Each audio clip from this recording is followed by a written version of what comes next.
Good evening. Welcome to For the Record. The Fiji Revenue and Customs Authority is a key institution in the running of the country.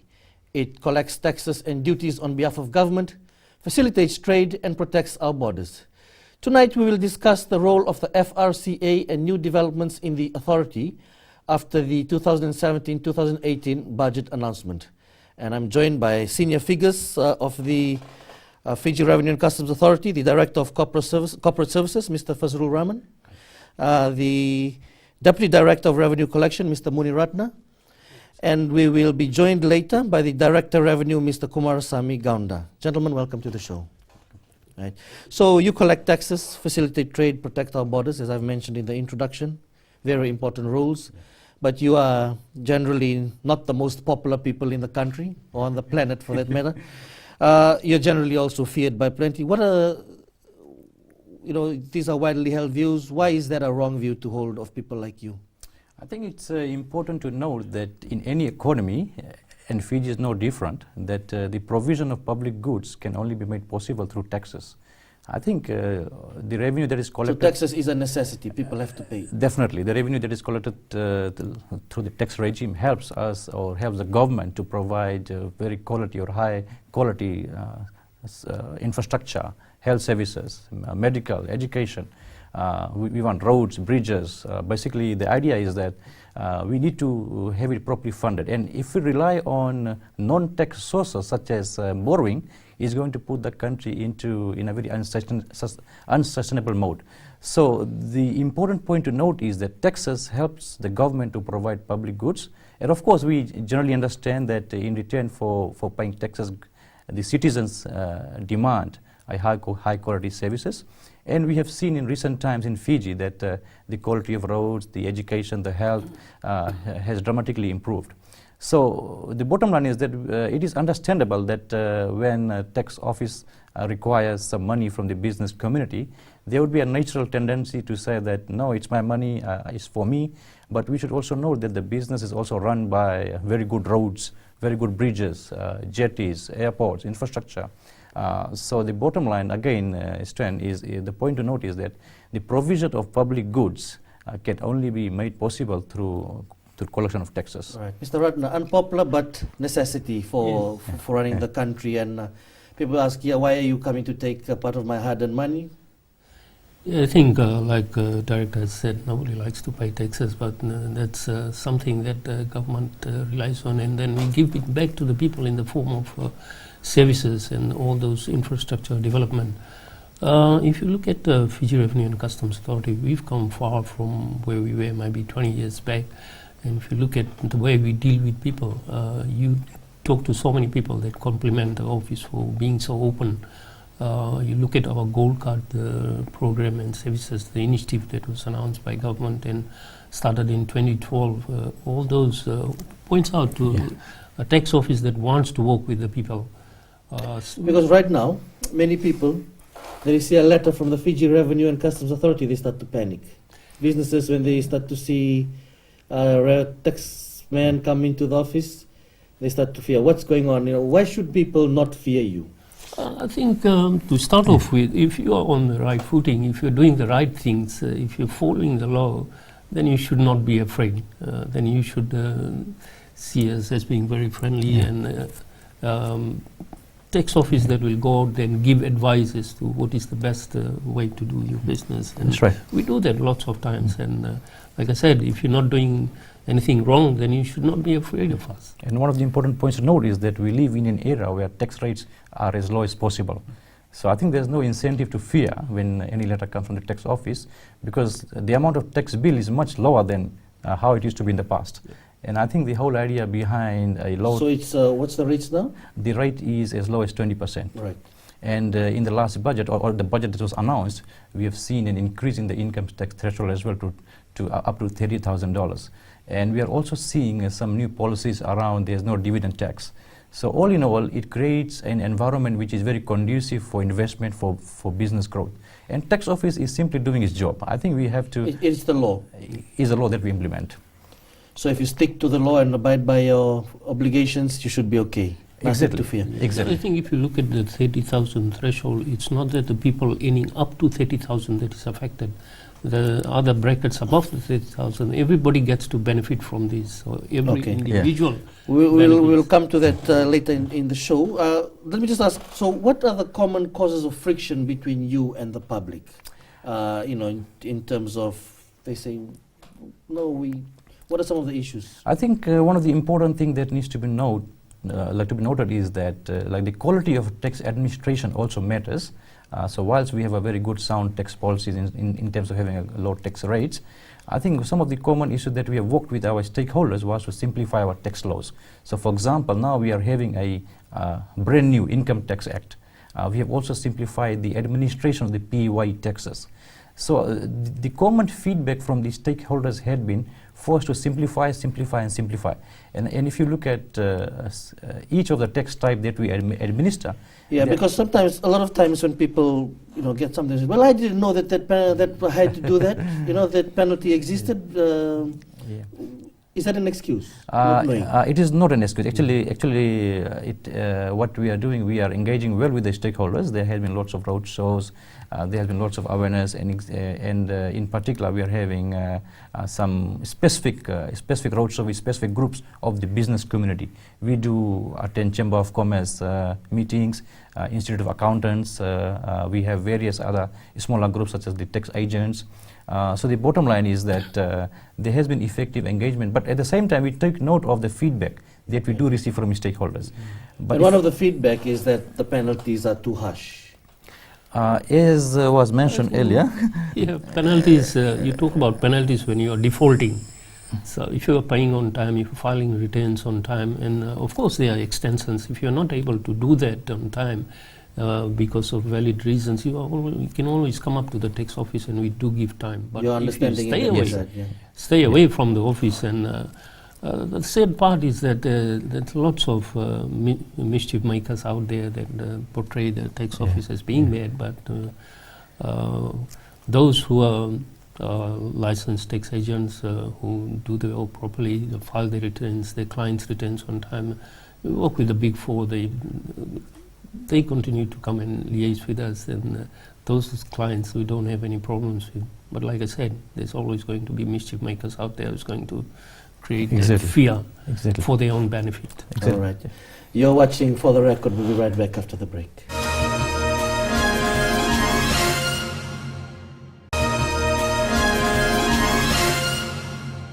Welcome back. You're watching For the Record. We're with senior officers of the Fiji Revenue and Customs Authority, the Director Corporate Services, Mr. Fazrul Rahman, and the Deputy Director Revenue Collection, Mr. Munir Ratna.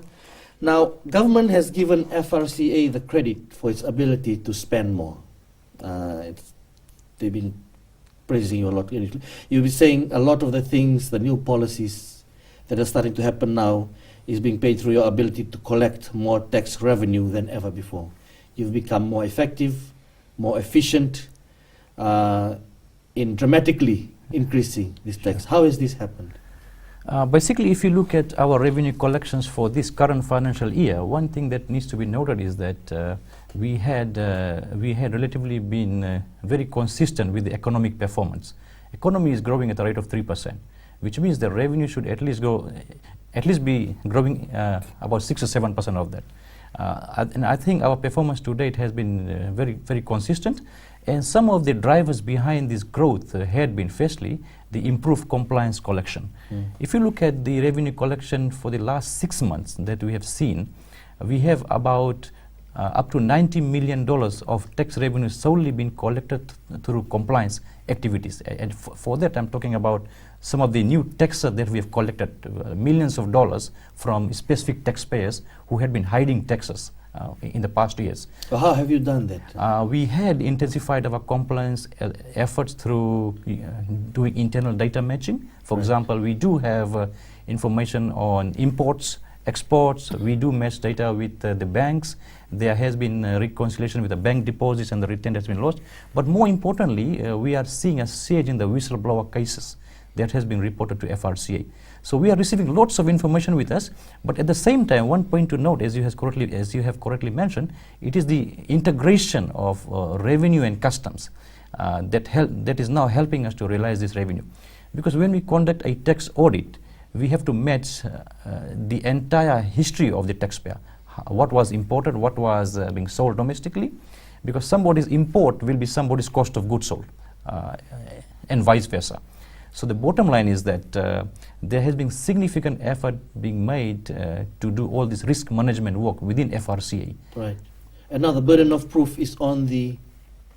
It's on the taxpayer. On the taxpayer to show that. Just to add on to that, Stanley, if you look at the number of offices we have now around Fiji, almost every big town and center has an office. So reaching out to the people, the awareness that we've created, the number of forums that we attend to and provide explanation to people, giving the laws that are... You've also tightened your tax laws and Yes. on tax evasion and such. That's right. What exactly has been done there?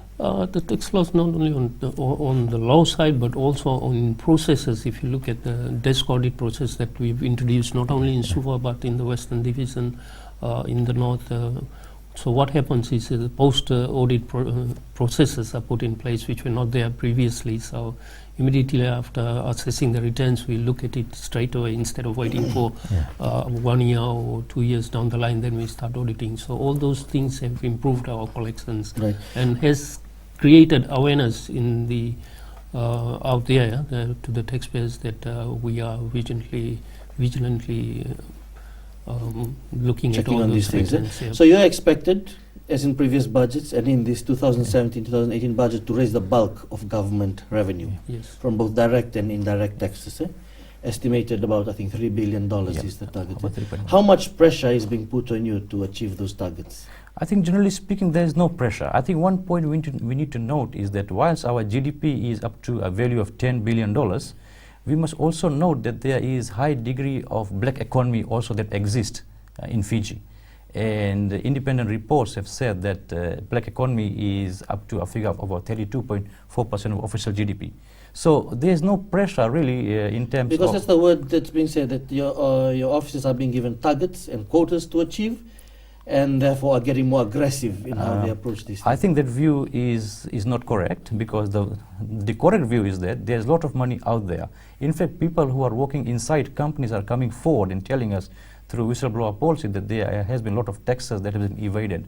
And if I come back to This that, was there in the past but not collected. yes, definitely. So if you look at the breakdown of this $3.1 billion of revenue target that we have, we are saying that based on our current performance, we are very confident of getting extra $250 million in terms of new compliance revenue.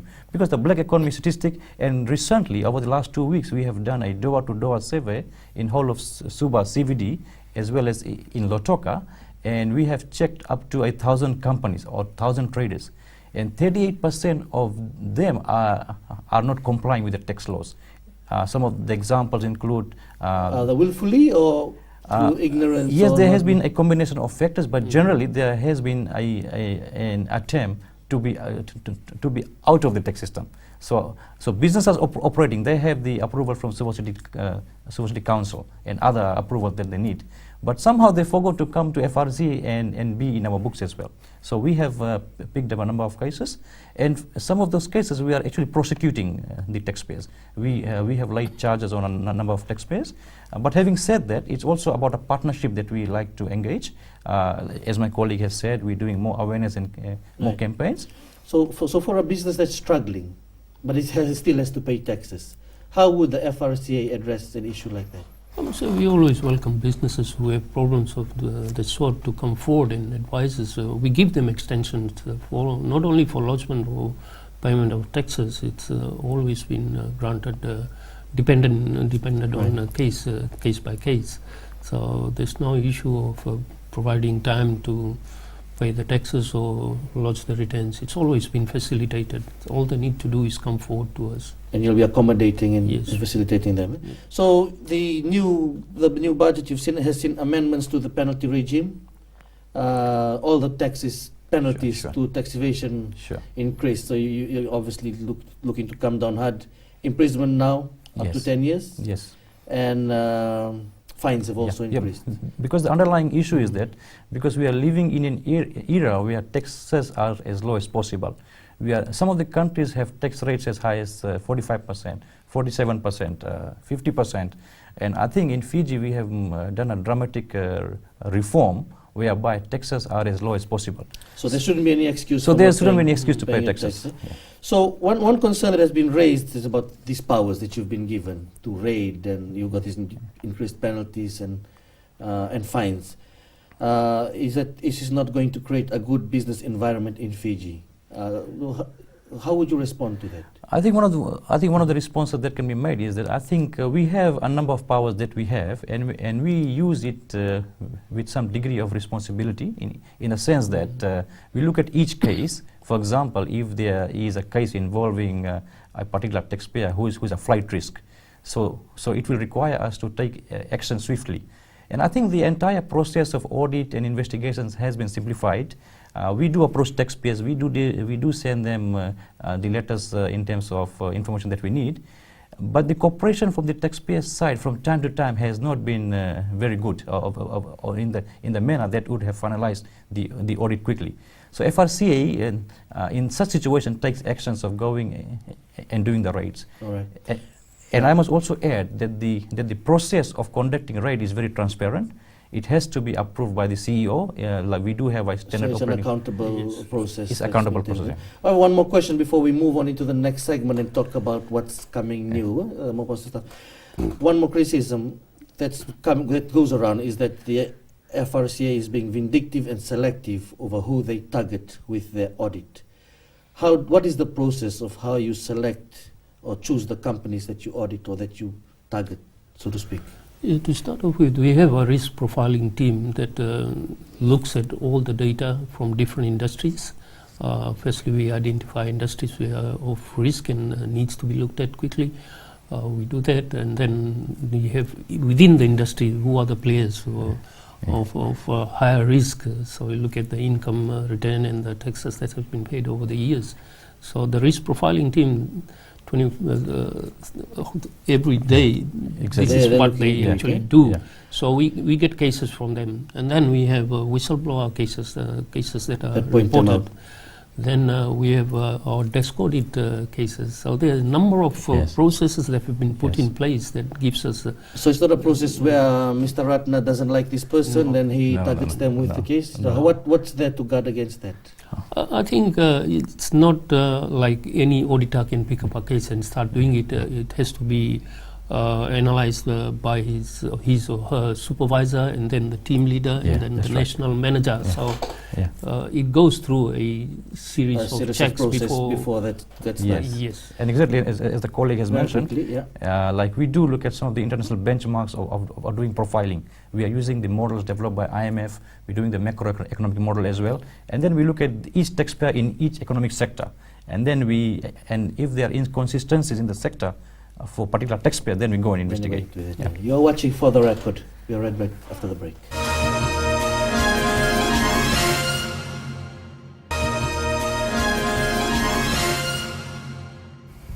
Welcome back. You're watching For the Record. Now, gentlemen, let's move on to the 2017-2018 budget summary and some of the major highlights from the revenue policies. One, obviously, that came was the name change. Yes. It's going to be now called Fiji Revenue and Customs Services. Why the name change? Definitely, it blends in terms of the organizational values that we have. As you know, FRCA is an institution that provides service to the taxpayers. We do provide service to government in terms of collecting revenue. Of course, we do provide a series of taxpayer services every day. We do provide service to traders in terms of advice. So the whole name change has been long overdue, because now it... From authority to service. Authority to service. And trying to be more friendlier. Yes, I think in some respects it really demonstrates the fact that we are there to work with taxpayers to implement the law. I think as more as dictatorial. Yes, agree. It has to be a bit in that environment whereby the taxpayer is getting the benefit of getting a very efficient service, and at the same time FRCA is able to achieve its objective in smoothly implementing the laws. The laws that are there. Yeah. Now the income tax threshold, a lot of people happy with that, increased from 16 to 30,000. So how will that be implemented and the impacts from that? This will be applicable from 1st of August 2017. So with the name change, eh? With a name change. yeah, so we'll have two parts of the tax calculation for 2017. So from January to end of July, the old rates will apply, and from 1st of August to 31st December, the new rates come in, where the threshold has been increased to 30,000. If you look at it, not only the people below the 16,000 or above the 16,000, sorry, has been going to benefit from this, but also all the other tax brackets will also have some level of tax reductions. So Okay. Except those who are earning above 270,000. no, They'll still benefit with, like with the overall. Seriously? Because they now pay a social responsibility tax and a climate change adaptation levy of 10%. So the social responsibility tax is a separate regime of its own. Okay. We have a PAYE tax regime. So the moment we increase the income tax exemption threshold, so the benefit of the threshold is also enjoyed by all the taxpayers. Everybody benefits. Yep. No matter how much you're making. Exactly. But I think one point to note is that because we have a social responsibility tax in place, it makes our tax system very progressive. It makes it more fair. So that whilst the overall objective is to ensure the tax threshold benefits the low-income earners, those that are paying taxes now should be out of the tax system. At the same time, because we have a social responsibility tax in place, it makes the tax system very fair and very progressive. All right. I want to move on to the VAT monitoring system. That how they will monitor VAT transactions. Sure. How is that will change things from the way it was done before? Definitely, VAT monitoring system is a measure to improve compliance. I think there has been a lot of talk about the VAT non-compliance. We look at day-to-day VAT returns. There has been widespread abuse in the VAT return itself. So VAT monitoring system is one of the instruments which the tax office is going to use to ensure we have a real-time data on the amount of sales that is happening at supermarkets or any trader for that matter. And no one's evading. Exactly. So it's going to give us that real-time information which we are going to use to reconcile with the VAT return that has been lodged. I think what happens is from all the point of sale cash registers, it goes to the saver, and then every time this you press a number on the till, we will have a record of that. So at the end of the day or end of the week or end of the month, we are able to reconcile with the figures that is reflected on the VAT returns. Okay. And that goes in hand with an issue that the Minister for Economy made quite a big issue of in the budget, was on the price control. That the VAT was not being, or the reductions in duties, I think not being passed on to the consumers. Sure. Yeah, it's a very important issue, like as you have correctly mentioned. Because like government is giving a series of incentives to taxpayers. There has been lots of duty reductions. And the responsibility for FRCA is to ensure that that benefit is actually enjoyed by the final consumer. If FRCA does not do price surveillance, then there's no one actually monitoring it effectively in terms of the duty reduction benefit. So FRCA... so you'll now work with the Commerce Commission? Yes, definitely. And what exactly will you do? You'll be checking books, or what do you mean surveillance? Okay, definitely what it will involve is that we'll go and check all the items on which duty was reduced, for example. And of course, we're going to check whether the actual price after the budget has reduced or not. And of course, in the process, we'll work with the Commerce Commission who has the overall responsibility in terms of looking at the price control items. So the role of FRCA is to check the items in particular on which duty has been reduced. And you may recall there has been a long list of items on which duty has been reduced. Several construction items. We look at baby cots and items around that. There has been a significant reduction in items. Right. So the role of the organization is to ensure that we go and do effective check. And if make sure it's working. Exactly. I think also to make sure that the prices are reduced so that the benefit really goes down to the consumers. So effectively, we'll work with the Commerce Commission because they have the prices of things, and we'll look at the prices after the effective date of implementation of the new rates. So that way we'll be able to see how much it cost before the budget and after the budget. So it will give us an indication of whether the prices have actually come down. Now, if you remember when the VAT very quickly, Mr. rates Butler. were brought down from 15 to 9%, hardly anything or prices of anything went down. So that's right. You're watching For the Record. We're discussing tax compliance. We'll be back after the break.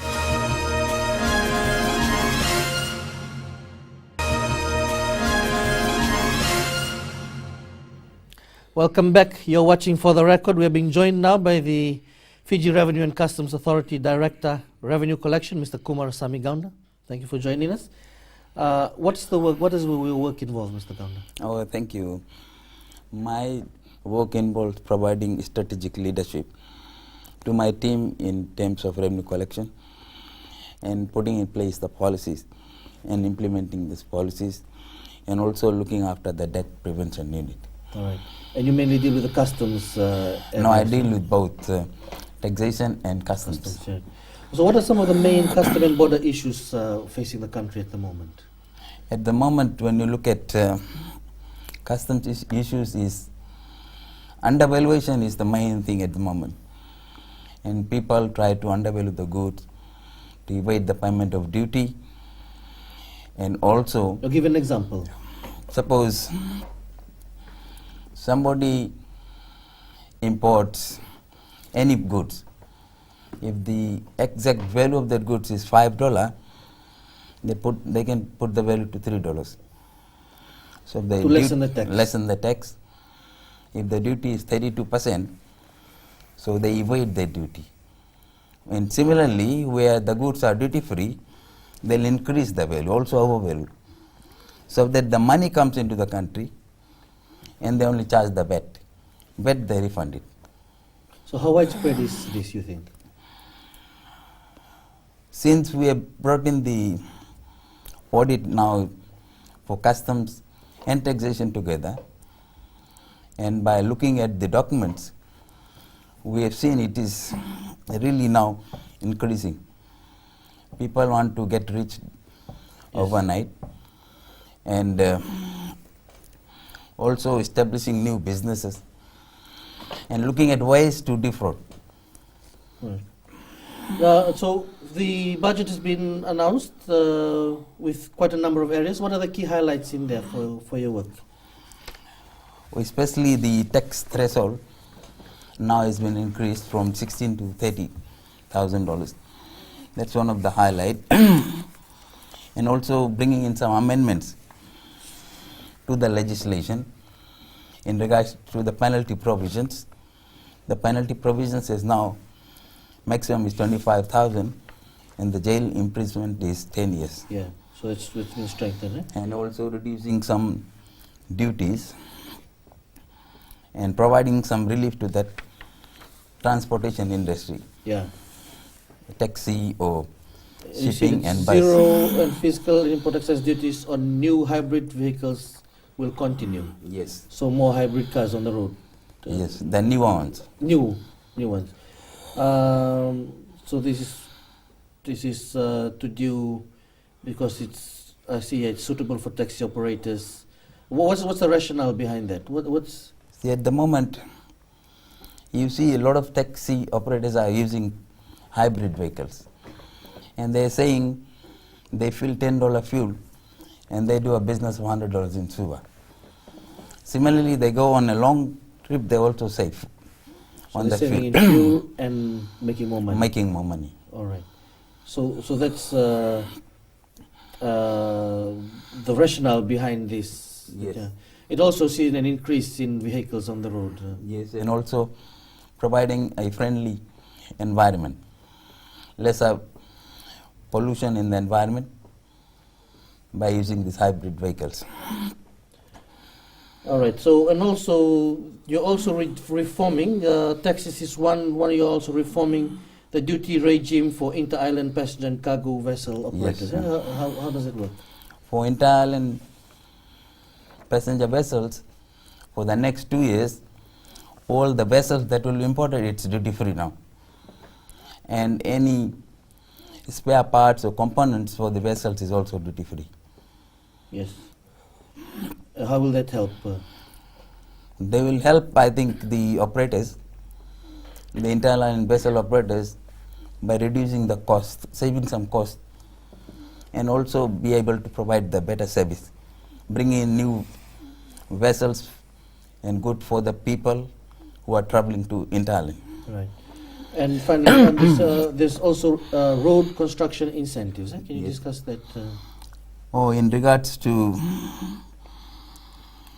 the road construction, we've got incentive for the people who are, especially in the tax-free region, who want to set up a business. They are also entitled for duty-free equipment used in the road construction. Suppose they bring in diggers, tractors, or excavator, all those things they'll enjoy as duty free. So this assists with government's infrastructure Yes. development Sure. programs. Yeah. Mr. Raman, I'd like to come to you on this tax amnesty program Yeah. that's being granted for undeclared foreign assets and income, in a general amnesty program granted to Fiji resident taxpayers with a gross turnover of less than 1.5 million. Can you explain why this has Yes. come about, or what's the policy behind this? This is an extension, isn't it? Exactly. Actually, I think the tax amnesty provides one of the great opportunities to the taxpayers out there, especially those who have turnover of below $1.5 million. So only those... Only to those taxpayers. And I think we're talking generally about small to medium taxpayers.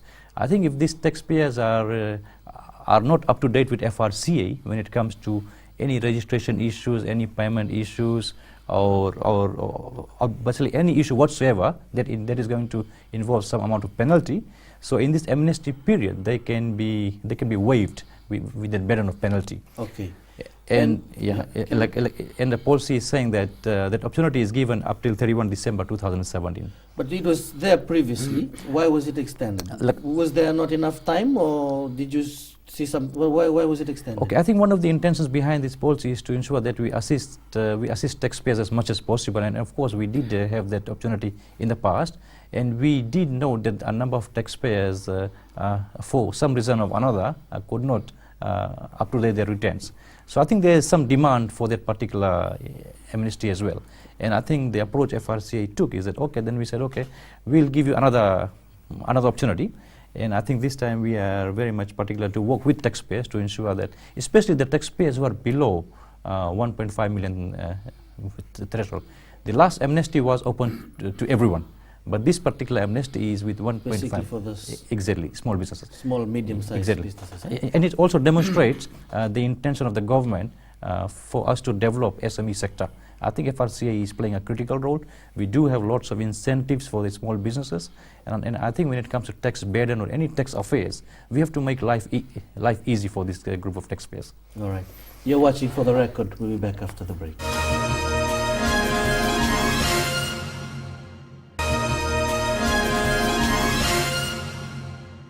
Welcome back to For the Record. Now I want to talk about this recent press release you've done in this whistleblower policy that's gained quite some attention. You've approved a payment of $250,000, $250,000, to a whistleblower whose information led to the successful recovery of $8 million in taxes and penalties from a company in the Western Division. So how does this work? Basically, whistleblower is one of the very popular policies that we have in recent times to improve compliance. How does it work? Basically, it's open to anyone. Basically, if they feel that there is some affairs of the company is not up to the standard of the tax office, then that particular individual can make a complaint to FRCA. So they can just make any complaint, or do they have to provide evidence? Generally, I think in the process of investigation, we'll work with the complainant to see that what are the information that is out there. It could be as simple as a small letter from the complainant to us to say there's an element of underreporting of income happening.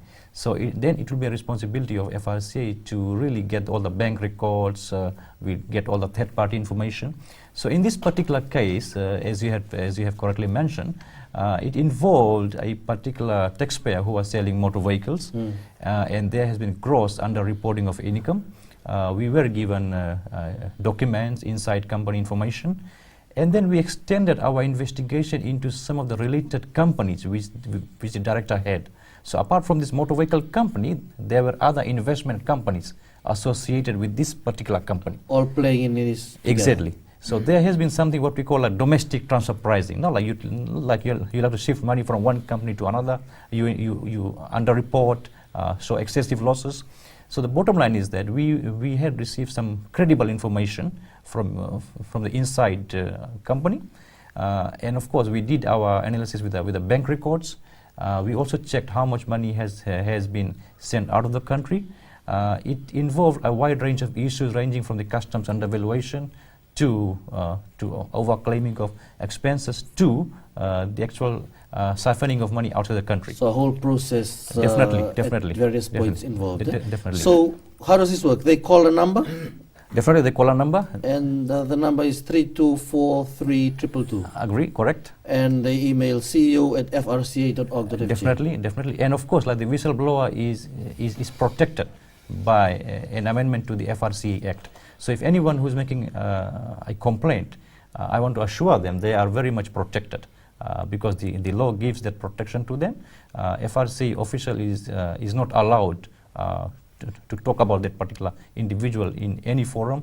The idea behind, of course, is to have greater transparency, accountability, and of course, even if you look at from the company's perspective, I think certain information can be hidden, and once we get a lead from this particular complainant in terms of how affairs are being conducted, then it gives us that leverage to pursue. Exactly. Okay, on the, Mr. Ratna, I'd like to come to you on the capital gains tax. This was raised in Parliament recently. They're saying we collect around 24.8 million in the last 3 years.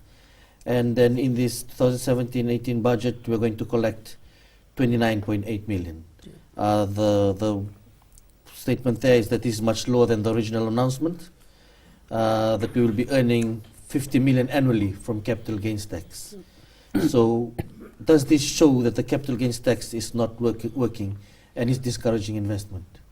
Just to put it on record, after the announcements, particularly in the 2016 tax year, financial year, there were huge amounts of exemptions that were given to first home buyers when you have a loan and there's the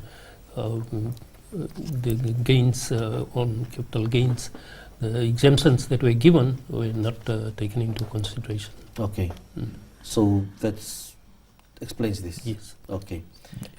And because the economy is growing, and we are seeing an escalation in the buying and selling of properties, so definitely we are going to recoup some of these revenue losses in time to come. So as my colleague has mentioned, there are specific incentives being given to citizens in terms of the capital gains tax exemption. But if you look at holistically, economy is growing. There's a lot of buying and selling happening. So like in addition to capital, so you expect this to definitely to rise. Exactly. Final question on the plastic tax. Obviously, the retailers good for the environment. That's right. Just very quickly, how will that work? How in the frequency of payments? This is getting used quite regularly. Exactly. And I think the how idea, will of course, the idea behind is to ensure that we protect our environment. This plastic tax levy is not a revenue measure to generate revenue. It is a measure to really influence taxpayer behavior in terms of ensuring that people are using less plastic bags and using other types of bags. So the mechanism is very clear. There is a 10 cents per bag. So what happens is that like somebody will go to shop, will buy their stuff, what they want to buy, they'll come to the cashier. And at that particular point, they have a choice to decide whether they want their items to be packed in the plastic bag or not. If they decide it to be packed in the plastic bag, then of course the 10 cents will be added. So 10 cents per plastic. 10 so if you have a big shopping, 10 plastics, $1. And the idea is also to influence the behavior, which means that the consumer can take their own plastic bag, right, or their own bags. Own bag, yeah. Okay, so that's an interesting development in our shopping behavior that will be coming into place, as well as into our revenue and an effort towards a better environment. Exactly. Mr. Kumarasamy Gaunda, Mr. Muniratna, and Mr. Fazlur Rahman, thank you for joining me on For the Record. Thank you. Thank you very much. That was For the Record for the evening. We hope you enjoyed the show and will join us again next Sunday at the same time. From me and the team, good night.